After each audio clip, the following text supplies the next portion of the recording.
What is up, my dashing dudes and darling dames? I am the Hans TV, and welcome back to the subreddit that gave us Karen and Richard. It's r/EntitledParents.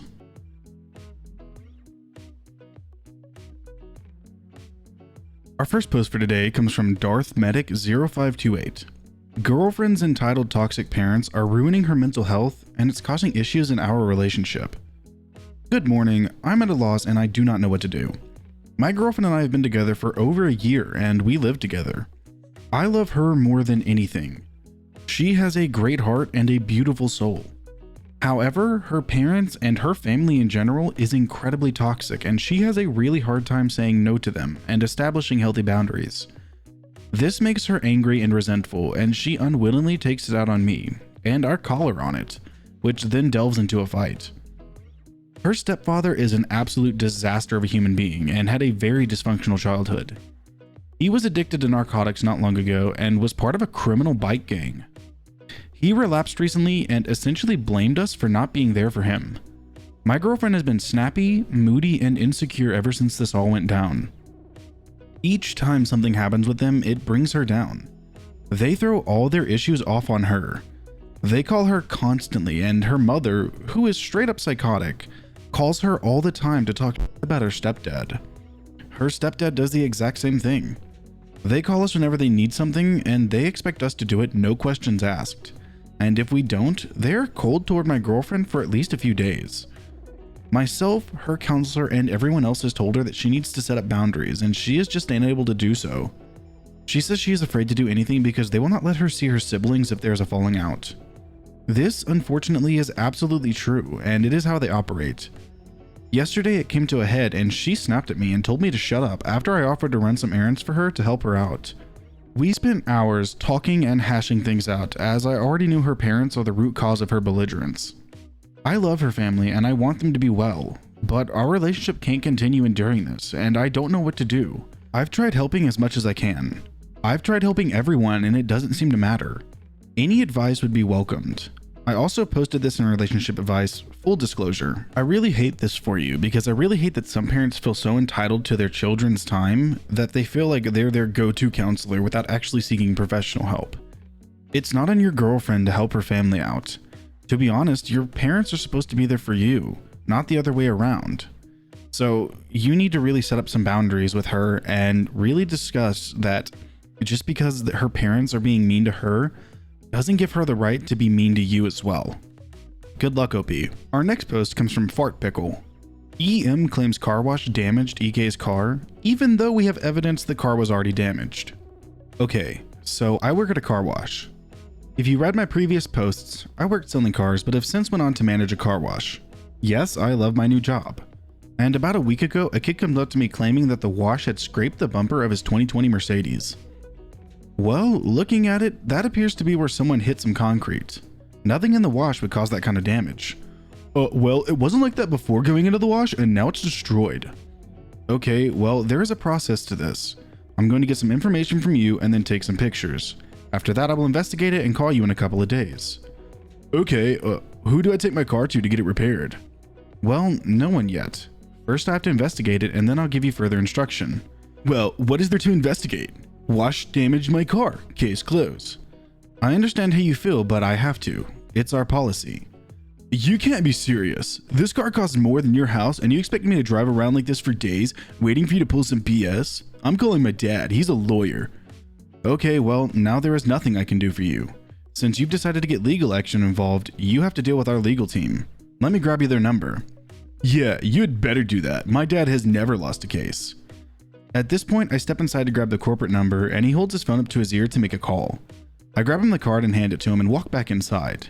About an hour goes by when I see another nice car pull into the exit and fly up to the wash office. Are you the manager? Yes, ma'am. How can I be of help? I want to know what makes you think you can talk to my son like he's trash. Ma'am, I haven't the slightest idea what you're talking about.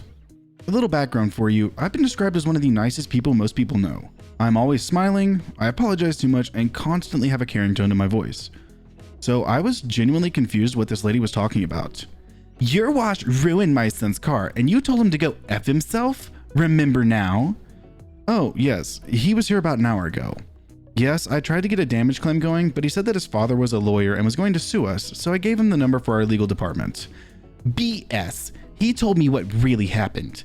You lied that there was nothing you can do, then tried lying about how the wash couldn't have damaged his car. Then you wanted to make him wait weeks while you effed around, hoping he'd forget. He had to call his father, who's a lawyer, just to get you to pay attention to him. Ma'am, I explained to your son that there's a process. It takes me about 2 days to investigate what happened and get him taken care of. He chose instead to yell at me and threaten to sue the company. Well, of course he did. It doesn't take a genius to see that his car was effed up from the wash. It went on brand new and came out deformed. I'm surprised this place is still in business. Now get me the number for your mechanic before I have to call my husband. Ma'am, I'll tell you what. Give me 1 minute and let me look into something. Before she could say a word, I turned around and went back inside and got on the viewing computer. There are several cameras that video your car going in, so we can see all prior damage. And right as he entered, there it was. Okay, ma'am, I was able to look at the cameras of him entering the wash. If you'd like to come take a look, I'll show you. I don't have time for this BS. She walks in and sits down. I show her the video and show her him entering the tunnel.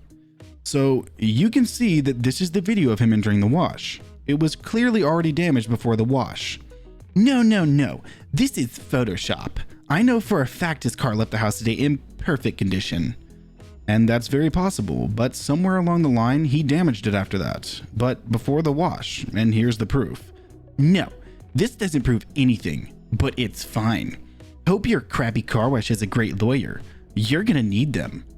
Then she leaves and flips me off. As she was leaving though, she ran over a parking cone we had for social distancing. I think I now know how the car got damaged. LMAO. If you buy your child a really nice car like her 2020 Mercedes, maybe don't, because you're just giving them an opportunity to be like, yeah, I'm gonna wreck this car and then blame it on somebody else. My daddy's a lawyer, so he'll take care of me. Not this time, Jimmy. Not this time. Also, I love the fact that as soon as you brought up the video evidence, she was like, I don't have time for this. I'm gonna get out of here. And you were like, nah, fam, you sitting down and watching this. And then she claimed Photoshop. Yeah. Our final post for today comes from D&J Prod. Entitled Parent Wants It All. A bit of background. My mom moved from our little town to a big city in another state 4 years ago to live with my sister after her divorce. My sister could destroy this subreddit with her entitled mom stories over that time, but I've seen her 3 times in that 4 years. None of those times were pleasant. It wasn't like that when she left. The first time is entitled, but not as bad as the second. My wife smokes. We are on a pretty strict budget, and part of that budget is buying cigarettes between paychecks. She buys a set amount every paycheck and makes those last 2 weeks. I know it's a crappy habit and she's trying to quit. At the time of this first story though, she was smoking a carton a week. We also buy snacks, drinks, and foodstuffs that are specifically for her lunch so that it is budgeted as well. All other food is whatever, but her lunch food is budgeted to last a specific time. This involves her cigarettes and the 12 sodas she drinks with her lunch. 2 years ago, my mom came to visit my niece. To me, she was a different person. When she came back, she was rude, always making snide comments, really got honest about things we do and how we do them, mostly to do with the kids. When she got there, she asked for a soda. We had 2 extras and said yes. We offered to get more if she was going to have them so we wouldn't break into the lunch stock, as we now only had 1 extra. She said, no, this will probably be the only one I have unless I get a fountain. Yeah, that was a total lie. By the end of the 5 days, she had drank 8 of the 12 that were there, and we didn't even know she had done it until she left. What is worse is the cigarettes. See, the thing is, my mom also smokes. She had told me she quit when we had phone conversations, and she has done so many times. But when she got here, she started asking my wife to borrow a cigarette. In typical smoker fashion, my wife said, sure. After a while though, she was asking every half hour, and after the first day, my wife said, I thought you quit. Maybe you should buy a pack. To this, my mom would say, don't worry, I'll pay you back. So my wife felt better.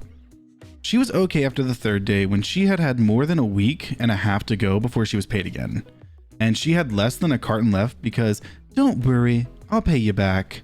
Which came up again when she was gently nudged again with, wow, you're smoking a lot for someone who quit. Maybe you should buy yourself a pack or 2. Bless my wife's heart, she didn't want to cause issues. 2 days after that, my mom left. My wife had 10 days left until she got paid and a quarter of the cigarettes she'd need to make it that amount of time. But don't worry, mom paid her back. With one single pack. My mom had legit smoked at least 8 packs of cigarettes and paid back 1. To top that off, we discovered the soda was gone too, and my wife was pissed. Between her rude comments and this crap, I was very pissed at my mom for how she felt entitled to all our stuff. We had little money to replace what she needed. This is part of what made us stand our ground on the next thing. The third time my mom visited, we were actually looking forward to seeing her, as my sister, who I hadn't seen almost 8 years, was coming with her. They had 4 days to be here, and my sister had her own agenda. Part of that agenda was me taking custody of my mom so my sister and her boyfriend can have a break from my mom. This meant that my mom needed me to take her around to do some errands one day. Part of that was getting stuff from her trailer that was still here in storage, to which I had the keys. Another day was a day we were all going into the mountains for memorial for my uncle who had died recently. The itinerary was such: day 1 meet and greet, day 2 mountains, day 3 errands, and day 4 depart. The day we were going to the mountains, we discovered that our power steering sprung a leak in our Jeep. We could continue to drive it while putting fluid in, but if we let it get too dry, it would burn the pump out, and we'd have to replace it and not just the hose. We have a second car which we drove reluctantly to the mountains. It isn't super reliable and is also a couple of days out of date on its registration, which we had forgotten about. My wife's dad is a mechanic. If we want something fixed, we are at his mercy. If he says come now, we better already be there. That dude is entitled in his own right in a lot of ways, but not in this story. We are super grateful he helps us out with our car and do it on his time because he's helping us out. Because of this, her dad tells us we need to be there first thing on day 3 to get it fixed, which is a Friday. If we don't, we won't be able to get it done until Tuesday because of his time constraints. We say no problem and thank you very much. When we arrive in the mountain, my mom, sister, wife, and other uncle are all there. My mom asks us where our Jeep is. We tell her. The following conversation happens. It sprung a leak. We have to get it fixed in the morning. But I thought you were taking me around tomorrow to run errands. We are, but we have to get the Jeep fixed and he can only do it in the morning. We should be... Why can't you wait? We can just take your car. No, we can't. Its tags are expired. We almost didn't come today because of it. Well, you drove it anyway. Why can't we just take it? I'm only here for a couple of days. You'd think I'd be more important. Mom, you are important, but we have to do it on his time frame. And if we don't do it tomorrow, we have to wait until Tuesday. It isn't going to take very long. Just wait until Tuesday then. I'm leaving Saturday. I don't see what the big deal is. Why can't you just drive your car? At some point in here, my wife walks off super pissed and try not to go off on her and ruin the day. She already told you. The registration is expired. She would have to drive it to work, and if she got pulled over, it would be something we can't afford to deal with. It won't take us very long. It's just a hose and he's doing it first thing in the morning. I see how it is. You said you'd take me and now you're not going to. I'm only here a couple of days. I don't see why you can't just drive your car and wait until I'm gone to get the Jeep fixed. Look, Mom, I have to fix it tomorrow. I'm sorry you don't get that, but this is stressing us out already. We need to get it taken care of. There's no reason why we can't still take you. I'm so sorry. Wouldn't want you to be stressed. Whatever, I guess I'll figure something else out. No, Mom, it's fine. We'll still take you around. We'll call you right after it gets done. It shouldn't be more than an hour. My wife and I are pissed. She's acting like we just decided we weren't going to help her and that our little problem wasn't a big deal. A little while later, my sister comes and says, I thought you were taking Mom around tomorrow. I said, yeah, I am. Why? Because Uncle just said she's borrowing his truck. Oh, for Christ's sake. I tell my sister, who is mega fed up with Mom's woe is me pity party BS. Her words. What is going on? My sister just essentially says, take care of yourself first. If she can't understand that, then that's tough. So I did, and that's where I left it. I went home and to bed that night, thinking I'd either go over the next day and get her after we're done, or she'd be out and about in my uncle's truck. Oh, but it gets worse. The next morning, I woke up to this text exchange. Please drop my keys off before you go. My boyfriend came to help. You can take your Jeep, no problem. Your boyfriend drove up? I just need my keys. Yes, I told him what you had to do and what the others were doing, and he drove all night so he could come help me. If you leave before I get there, drop off my keys, otherwise we'll pick them up. Okay, sounds good. So later I found out that she had gone home, played her "Well, it's me" pity party BS song to her boyfriend. He then dropped his whole life and left at midnight to drive 8 hours to get here. I don't see my mom the rest of that day. Later I get another text message from her, "Boyfriend is going home at 1 a.m. What? Why? He forgot he promised his granddaughter he would take them to large city to a birthday party. He keeps his promises." Emphasis hers, a dig at me. So this dude, who's in his 80s, left home at midnight, drove all night, picked her up at 8 a.m., spent all day running her around, taking her to dinner and hanging with my sister, then left at 1 a.m. to go back home, got back, picked up his grandkids, and spent the day in the city. All because my mom couldn't give me 1 fucking hour. Seriously, it took me 20 minutes to drive there, 20 minutes for him to change the damn hose, and 20 minutes to drive back. I left at 9 a.m. and was back at 10 a.m. It wasn't a problem at all. I'm sorry, OP, but your mom is a bitch. You need to cut her out of your life, because your life is just going to be hell as long as she's in it. Well, alright my dashing dudes and darling dames, that is going to do it for today's episode of r/Entitled Parents. I hope you like the stories, and I'm going to link them in the description as always. And if you like the video, subscribe, share, drop a like, and a comment down below with what you'd like to see me read next. A humongous thank you to everyone who continues subscribing and supporting and commenting on the channel. I cannot explain how much I love talking to you. I love being able to talk to you, which is why tomorrow I'm thinking I'm going to be doing a live stream. But with that being said, I will see you in the next video.